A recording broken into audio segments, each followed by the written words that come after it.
Tout de suite, nous recevons Lil Piedjou, responsable des questions internationales à la rédaction centrale de Canal 2 International, mais avec elle, nous parlerons beaucoup plus des questions qui concernent l'intérieur du pays. Et c'est bien sûr l'éducation qui est au centre donc de nos échanges. Bonjour Lil Piedjou. Bonjour Junior Saint, bonjour Enrique Partani. Alors Lil Piedjou, la rentrée scolaire est-elle véritablement effective au Cameroun?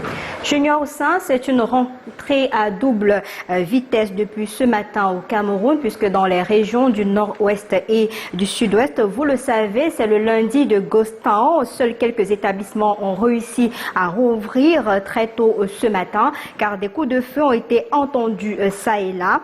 Une élève de Forme Fort a reçu une balle ce matin, notamment à Kumba, dans la région du sud-ouest, lors des tirs. La balle a traversé les planches de leur domicile et malheureusement la petite Adjek Hilda du DC8 Cake de Kumba n'a pas survécu. C'est donc demain que les choses pourront évoluer sur le terrain. Des mesures sécuritaires sont en train d'être renforcées de ce côté-là pour qu'on ait une rentrée scolaire plus saine. Et dans les autres régions, la rentrée scolaire est effective malgré les retards observés au démarrage, notamment pour les parents encore à la recherche d'une place pour leurs enfants dans les écoles et établissements scolaires faute de financement. Certains élèves ont d'ailleurs été recalés ce matin pour des tenues non conformes, notamment au lycée Jos de Douala. Ils ont encore dans la tête les vacances. D'autres sont encore dans les marchés à la recherche de l'argent des inscriptions. Et depuis ce matin, vous avez d'ailleurs vu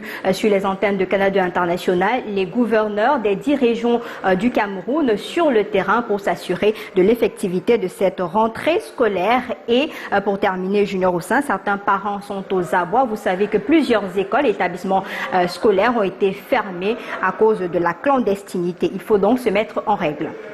Eh bien, qu'en est-il de la menace OTS, OTA, CK?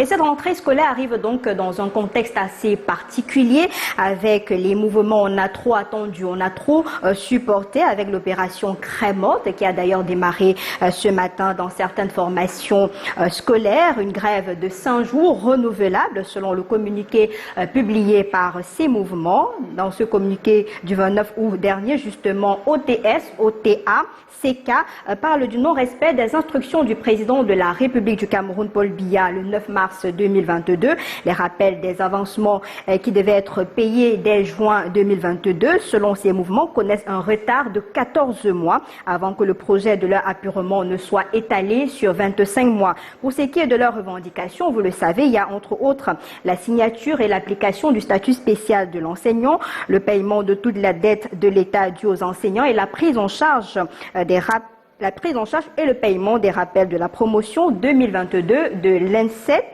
et de l'ENS. Et le chef de l'État avait d'ailleurs instruit le gouvernement de poursuivre le dialogue social engagé avec les syndicats d'enseignants pour des solutions appropriées aux préoccupations visant à améliorer la situation des enseignants. Enseignants justement qui disent être dupés, floués et accusent le gouvernement de mener le dialogue avec des mauvaises personnes. Et dans leur stratégie, vous l'avez d'ailleurs vu sur les réseaux sociaux et sur le terrain, se rendre à l'établissement, marquer leur présence, retourner à la salle de professeurs, s'habiller en noir avec des messages entre autres OTS Crémote, argent en poche, craie en main, statut spécial signé ou école morte. Et en face, vous avez la réponse du gouvernement d'interdire ce mot d'ordre de grève car les responsables seront tout simplement sanctionnés.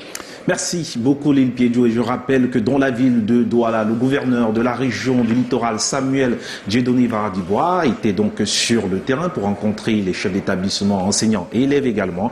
Et bien sûr le préfet du département du Vori, Benjamin Boutou, lui également est allé à la rencontre des enseignants, des élèves et autres acteurs du système scolaire au Cameroun. Nous allons poursuivre ce 13h cette fois-ci avec Enrique Dian.